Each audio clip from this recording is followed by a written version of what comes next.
Hello friends, आपके अपने YouTube channel में आपका स्वागत है। माइंड ब्लोइंग एजुकेशन में आपका स्वागत है।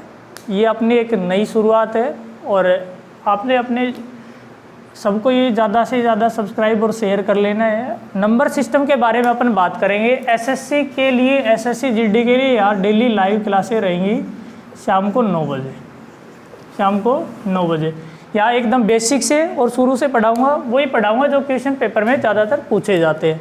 अब सबसे पहले हम इसके लिए शुरुआत करते हैं अपनी नंबर सिस्टम से, संख्या पद्धति से। संख्या पद्धति के बारे में अपन पढ़ेंगे। माइंड ब्लोइंग जैसा इसका नाम है, ऐसे ही आपको अच्छे अच्छे ज़बरदस्त यहाँ कॉन्सेप्ट बताए जाएंगे और आप इन्हें ध्यान से पढ़ोगे। अब देखो, पहला मैं नंबर सिस्टम के बारे में जो संख्याएं, इनके बारे में छोटी छोटी बातें हैं वो बता देता हूँ जो इम्पोर्टेंट है। संख्या पद्धति में सबसे पहले संख्याएं आती है। अब आपको पता है किसी भी चीज़ को गिनने की आवश्यकता हुई तो वहाँ से हमें मिली संख्याएं, और संख्याओं में सबसे पहले आई प्राकृत संख्याएं। प्राकृत संख्याएं, प्राकृत संख्याएं क्या होती? प्राकृत संख्याओं को हम n से डिनोट किया जाता है। एक एक छोटी छोटी बात बताऊंगा मैं, और ज़रूरत पड़ी तो आगे ये क्लासें लंबी भी करेंगे। आज तो अपना सिर्फ इंट्रोडक्शन क्लास है इसमें संख्याओं के बारे में, लेकिन आज बताऊंगा, आज से ये रेगुलर रहेगी। संख्या प्राकृत संख्याएं होती है। प्राकृत संख्याएं क्या होती है? जो 1 से शुरू होती है और अनंत तक चलती है। 1 से शुरू होती है और अनंत तक चलती है, वो क्या कहलाती है? अपनी प्राकृत संख्या कहलाती है।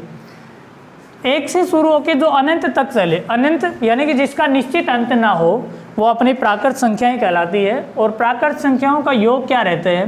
देखो, प्राकृत संख्याओं का योग रहता है n × n+1/2। आपको कुछ भी लिखने और याद करने की आवश्यकता नहीं, मैं आपको ऐसा बता दूंगा, कोई दिक्कत नहीं, देखते क्वेश्चन हो जाएगा आपका। कहते हैं प्राकृत संख्या 1 से शुरू होकर अनंत तक चलती है, प्राकृत संख्या होती है। प्राकृत संख्याओं का योग n × n+1/2 होता है, यानी n का मान हमेशा अंतिम संख्या रहती है। n is the last number. n का मान हमेशा क्या रहता है? अपना अंतिम संख्या रहती है। अब देखो, इनसे सवाल कैसे पूछे जाते हैं। जैसे ये सवाल कह दे कि प्रथम 10 प्राकृत संख्याओं का योग ज्ञात करो। प्रथम 10 प्राकृत संख्याओं का योग ज्ञात करो, तो n का मान कितना रहेगा? यहाँ n की जगह या 10 रख लेना, n का मान 10 रहेगा। 10 × 11 और बटे 2, 2 पंजे 10 और 11 पंजे 55। अब देखो, अगर ये फॉर्मूला आपको याद रहता है तो बहुत अच्छी बात है, अगर नहीं भी करते हो तो कोई दिक्कत नहीं, आप ऐसे समझ लेना। जो संख्या देगी, प्रथम 10 प्राकृत संख्याओं की बात कही, तो जो संख्या दे उससे अगली संख्या लिखना है और बटे 2 कर लेना है, अपना आंसर आ जाएगी। संख्या कितनी थी? 10। इसे एक आगे बढ़ा के एक संख्या लिखेंगे, 10 × 11 और बटे 2, 2 पंजे 10, 11 पंजे 55। बताओ, मात्र 20 सेकंड में, 10 सेकंड में इनके आंसर आएंगे। इस तरह के क्वेश्चन होते ही है। अगला, जैसे ये क्वेश्चन दिया गया है, कह दे कि प्रथम 50 प्राकृत संख्याओं का योग ज्ञात करो। ये कहा गया आपको, मान लो कह दे कि प्रथम 50 प्राकृत संख्याओं का योग ज्ञात करो। प्रथम 50 प्राकृत संख्याओं का योग ज्ञात करो, तो आपको बताए कि n की वैल्यू कितनी? 50। फॉर्मूले में लिखने की कोई आवश्यकता नहीं है। n की वैल्यू 50 है, तो 50 और अगली संख्या 50 + 1 51 और बटे 2, ये कितना आ गया आपका? 25। 51 की 25 से गुणा करो, कितना आ जाएगी आपका? 1275। ये आपका आंसर। इस तरह से कर लोगे। मान लो अगर आपको कोई संख्या बीच से दे दे, आपको कोई बीच से संख्या दे दे, और पहले तो ये पूछे जाते थे, आजकल ये इंपॉर्टेंट क्वेश्चन है, कोई संख्या ऐसे बीच से दे दे, ये कह दे कि 10 से 50 तक की प्राकृत संख्याओं का योग ज्ञात करो। 10 से 50 तक की प्राकृत संख्याओं का योग ज्ञात करो। देखो, अपने को सीधा ही मेथड समझने की कोई आवश्यकता नहीं, सीधा ट्रिक से कर लेते इन्हें। कहता है कि ये कहता है कि 10 से 50 तक की सभी प्राकृत संख्याओं का योग ज्ञात करो। 10 से 50 तक की संख्या बीच से दी गई, तो प्राकृत संख्या जब भी बीच से दी गई और उनका योग निकालना, तो हमें हमेशा क्या कर लेना? तो दी गई संख्याओं का योग करते हैं, दी गई संख्याओं का योग और उन संख्याओं का अंतर और +1 और बटे 2 कर लिया जाता है। उन संख्याओं का योग करेंगे, उनका अंतर +1 बटे 2 कर लिया जाता है। इन संख्याओं का योग 10 और 50 का योग कितना बन जाएगा आपका? 50 और 10 कितना आ गया भाई आपका? 60। और इन संख्याओं का अंतर दोनों का 50 - 10, 40 + 1 कितना आ गया आपका? 41 और बटे 2, ये कितने पे चला गया? 30। 30 किससे गुणा करेंगे? कितना आ गया? 4 एकम 4, 4 × 3 12, 1230। सही, समझ भी आए होगा। जब दो संख्याएं दे और संख्या बीच से दे, मैंने ये बताया, ध्यान रख लेना, संख्या बीच से दे तो सब में ये लगेगा योग गुणा अंतर प्लस 1/2। ठीक है, उसके बाद आगे एक संख्या ले लेते हैं। जैसे अगर ये क्वेश्चन इस तरह से एक और लिखूं मैं, ये कहते हैं कि 20 से 40 तक की सभी प्राकृत संख्याओं का योग ज्ञात करो। 20 से 40 तक की सभी प्राकृत संख्याओं का योग ज्ञात करो। सभी प्राकृत संख्याओं का योग ज्ञात करो। देखो ऐसे क्वेश्चन दे दे, अब आपको पता है कि 20 से 40 तक की प्राकृत संख्याओं के योग की बात करी गई है, तो 20 और 40 इन दोनों संख्याओं का योग करेंगे। 20 और 40 कितना बन गया आपका 60। इन दोनों संख्याओं का अंतर 40 माइनस 20 कितना आ गया 20, और प्लस 1 करना है भाई, है ना, 21 और बटे 2।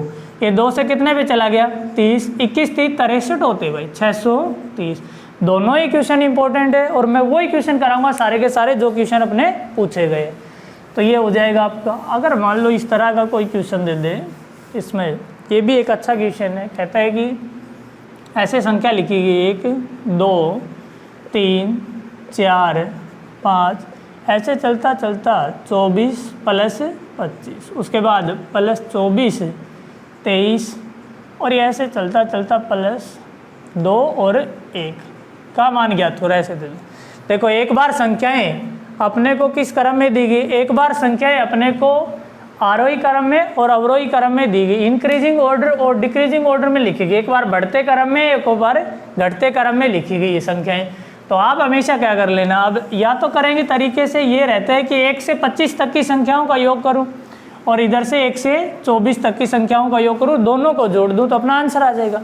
लेकिन हमें इस तरह से नहीं करना। हमें जब भी ऐसी कोई संख्याएं लिखी गई हो, आप हमेशा ऐसा करो कि जो भी संख्याएं लिखी गई हो पहले बढ़ते क्रम में और फिर घटते क्रम में लिखी गई हो, तो जो सबसे बड़ी संख्या आई हो उसका हमेशा वर्ग कर लिया जाता है, वो आपका आंसर रहेगा। तो 25 की वर्ग कर लेंगे, 25 की वर्ग कितनी होती है आपकी 625, तो आप इनका योग करोगे तो आपका आंसर आ जाएगा 625। अगला क्वेश्चन आपका इसी तरह का एक क्वेश्चन और बता देता हूँ। जैसे मान लो ये कोई संख्या दी गई 1 2 3 4 5 6 49 plus 50 plus 49 up to 3 plus 2 plus 1 is equals to. कहता है कि 1 से 50 तक की संख्याएं पहले इंक्रीजिंग ऑर्डर में फिर डिक्रीजिंग ऑर्डर में लिखी गई, पहले बढ़ते क्रम में लिखी फिर उसके बाद घटते क्रम में लिखी। तो अब मैंने बताया आपको कुछ नहीं करना, आपको तो ये करना है कि जब भी संख्याएं इस रूप में लिखी गई हो, बढ़ते और घटते क्रम में लिखी गई हो, आप सबसे बड़ी संख्या का वर्ग कर लेना, वो आपका आंसर रहता है। तो 50 की वर्ग करेंगे। अब ये भी पता है आपको सबको कि 5 की वर्ग तो कितनी होती है 25। वर्ग के केस में एक संख्या की एक जीरो की 2 जीरो बन जाती है, तो ये कितना आ जाए आपका 2500। आई होप ये आपको सबको समझ आया होगा। और मैं ये छोटी छोटी बातें बताता चल रहा हूँ, लेकिन ये सारे क्वेश्चन कहीं ना कहीं आपके पूछे गए। ये प्राकृत संख्याओं की बात थी। उसके बाद इसमें सीधे आते अपन पूर्ण संख्याएं। आपको पता है पूर्ण संख्याएं जो होती है उनके बारे में भी थोड़ा बता देता हूँ मैं। पूर्ण संख्याएं वो होती है जब प्राकृत संख्या में 0 और शामिल कर लिया जाए, होल नंबर कहते हैं इंग्लिश में। जब प्राकृत संख्या में 0 और शामिल कर लिया जाता है तो वो अपनी पूर्ण संख्याएं बन जाती है, यानी कि पूर्ण संख्याएं आपकी 0 से शुरू होती है। ठीक है भाई। उसके बाद आती है अपनी सम संख्याएं। सम संख्याएं कौन सी होती है? सम संख्याएं वो होती जो 2 से भाग जाती है, वो सम संख्या कहलाती है। सबको पता है इस चीज़ का।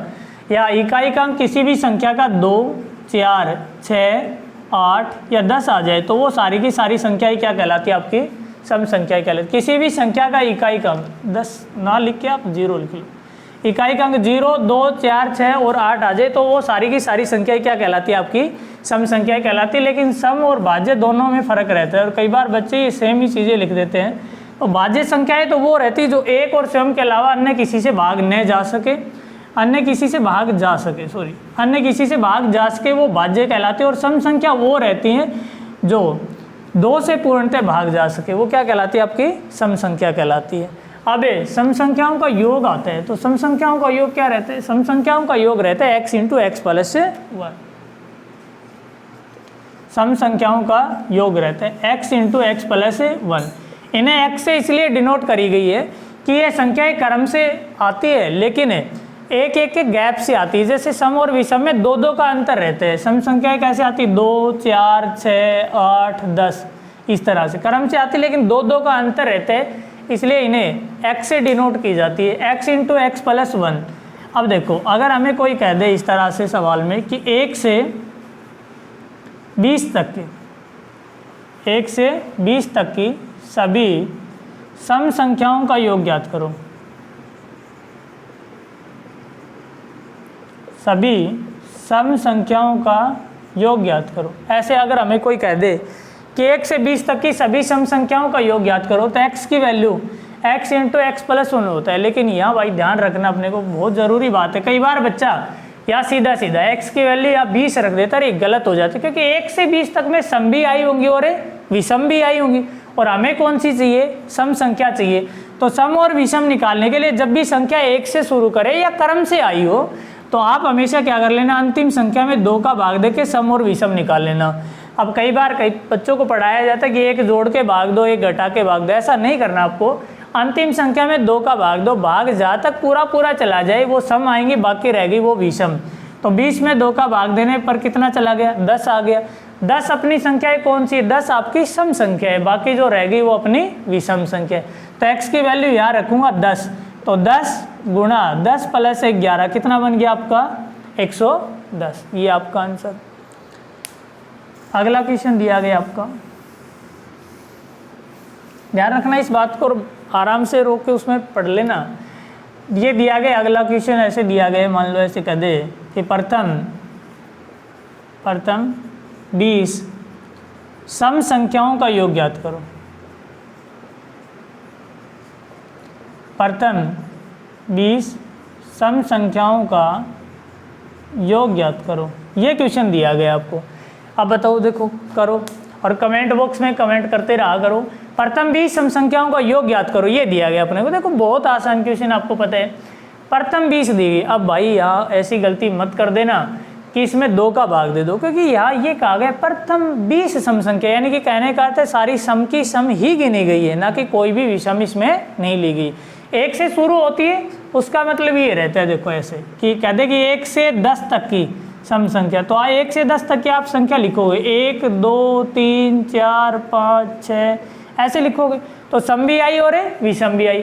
अब ये कह दे प्रथम 20 सम संख्या, मान लो 5 की कह दे, तो आप क्या करोगे, पहली सम संख्या कौन सी होगी आपकी, 2, अगली सम संख्या आपकी 4, उसके बाद 6, उसके बाद 8, उसके बाद 10, इस तरह से चलते जाओगे। इस तरह से हमने कितनी संख्या लेनी है, 20। तो प्रथम शब्द के साथ जब भी सम आए या विषम आए, तो x का मान दी गई संख्या ही रहती है, ये लिख लेना। x का मान हमेशा दी गई संख्या ही रहती है जब प्रथम शब्द के साथ आए तब, ठीक है। तो सम संख्याओं का योग रहता है x into x plus 1। x का मान दिया गया 20, और 20 गुणा 21, 21 दूनी 42, ये कितना आ जाएगा आपका, 420। समझ आई होगी आपको। अब अगला क्वेश्चन दिया गया आपका, इसी में आगे बढ़ते हुए विषम संख्याओं की बात करें अपने को, इसमें विषम संख्याओं की बात करें, ओड नंबर। तो विषम संख्याएं कौन सी होती है आपकी, आपको पता ही होगा कि ऐसी संख्याएं जो 2 से पूर्णतः विभाजित ना हो सके, जो 2 से भाग ना जा सके, वो संख्याएं कौन सी कहलाती है आपकी, विषम संख्याएं कहलाती है। अब 1, 3, 5, 7 और 9 ये किसी का भी इकाई का अंक रहते हैं, वो संख्या विषम होगी, कोई देखने की आवश्यकता नहीं रहती है। अब इसमें आगे आता है आपका ना विषम संख्याओं का योग। तो विषम संख्याओं का योग रहता है आपका x स्क्वायर, x का मान। अब वही रहेगा पिछले की तरह, सम और विषम की तरह। अगर संख्या 1 से शुरू करते हैं, जैसे कहते हैं कि 1 से 50 तक की विषम संख्या हो, बताओ ओड नंबर बताने अपने को। तो अपने को 1 से 50 तक की बात करी, तो 50 में 2 का भाग देके सम और विषम निकाल लेनी है। 50 में आप 2 का भाग दोगे तो कितने पे चला गया आपका, 25 पे। तो 25 कौन सी आई बताना भाई, 25 आई आपकी सम संख्या, और जो शेष 25 रहेगी वो आपकी कौन सी आएंगी, विषम संख्या। यहाँ 49 आ जाए, मान लो 50 की जगह 49 आ जाए, 49 आ जाए, तो भी आप 2 से भाग दोगे, भाग वहाँ तक देना है जहाँ तक पूरा जाए, ठीक है। भाग वहाँ तक देना है जहाँ तक पूरा जाए। तो पूरा जहाँ तक भाग चला गया वो हमेशा सम संख्या आएंगी, बाकी रह गई वो विषम आएंगी। अब हमें कोई कह दे कि 1 से 50 तक की विषम संख्याएं कितनी होंगी, तो सम तो कितनी 50, बाकी 25 बच गई, वो कौन सी अपनी विषम। सही है। अब हमें कह दे विषम संख्याओं का योग, तो इसके लिए अगर कोई भी क्वेश्चन का है, जैसे ये क्वेश्चन दिया गया है कि 1 से 40 तक की, 1 से 40 तक की सभी विषम संख्याओं का योग ज्ञात करो। विषम संख्याओं का योग ज्ञात करो। देखो 1 से 40 तक की सभी विषम संख्याओं का योग ज्ञात करो। अब संख्या 1 से शुरू करिए भाई, 1 से शुरू करते हैं तो आप 40 में 2 का भाग देके सम और विषम निकालोगे पहले। तो 40 में 2 का भाग दूंगा तो कितनी विषम आ गई भाई आपकी 20। अब हमें पता है कि 20 आ गई, और विषम संख्याओं का योग रहते हैं एक्स स्क्वायर, यानी कि 20 की वर्ग। 20 की वर्ग आपकी कितनी बन गई 400। तो हमने आज सम, विषम, प्राकृत संख्या इनके बारे में पढ़ा है। आज अपनी ये पहली क्लास है, इसलिए हम ये थोड़ी छोटी ही रखेंगे। उसके बाद अपनी क्लास ये रेगुलर रहेगी। इनके बारे में भाज्य, अभाज्य और संख्याओं के बारे में कल सारा बता देंगे। उसके बाद जो भी रहता है आपका SSC GD का प्रैक्टिस सेट, उसके लिए इसमें टेलीग्राम ग्रुप जो है अपना, इसका यूट्यूब चैनल का, वो ज्वाइन कर लेना आप। उसमें मैं सीट डलवाता रहूँगा। और सुबह जीके की, करंट जीके की सुबह क्लास चलती है भाई, वो एक है ना, करंट जीके की अपने यूट्यूब चैनल पे अपनी करंट जीके की क्लास लाइव रहती है डेली सुबह। वो भी ज़रूर आप ज्वाइन किया करो, आपके लिए बहुत ही बेनिफिट रहेगा। और ज़्यादा से ज़्यादा लाइक, शेयर और सब्सक्राइब करना ना भूलें। Thank you.